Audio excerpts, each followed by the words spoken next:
and thank you for joining us today. One of our foundational practices or core values in our conference is relationships and team. This means that we value relationships and we are unapologetic in our love.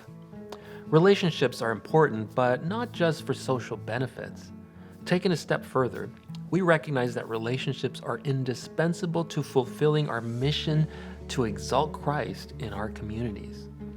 Well-known sociologist Rodney Stark has studied the mechanism of conversion extensively for many years. After surveying multiple case studies on conversion, he notes, "By now, dozens of close-up studies of conversion have been conducted. All of them confirm that social networks are the basic mechanism through which conversion takes place. To convert someone, you must first become that person's friend."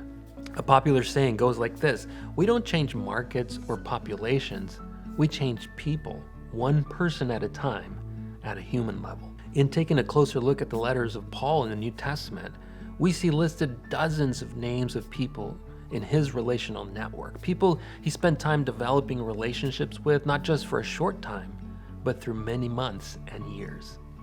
Rodney Stark reminds us that it takes time to develop relationships, even for professional evangelists like the Apostle Paul.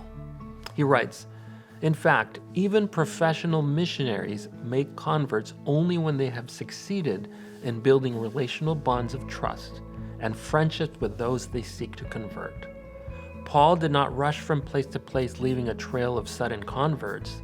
Instead, he spent more than 2 years building a Christian group in Ephesus, 18 months in Corinth, and several years in Antioch. In Romans chapter 16 alone, Paul mentions 29 people he developed relationships with. In all of Paul's letters, we will find dozens of people mentioned by name. This reminds us that developing relationships, like Paul did, was foundational to spreading the gospel in the first century. We need to remember that lifting up Christ in our communities will require an investment into strengthening existing relationships and developing new ones as we engage in our communities. Blessings to you, to your ministry, and to your church, as together we seek to lift up Christ, further investing into relationships and teams. Thank you for joining us today for this issue of In Touch.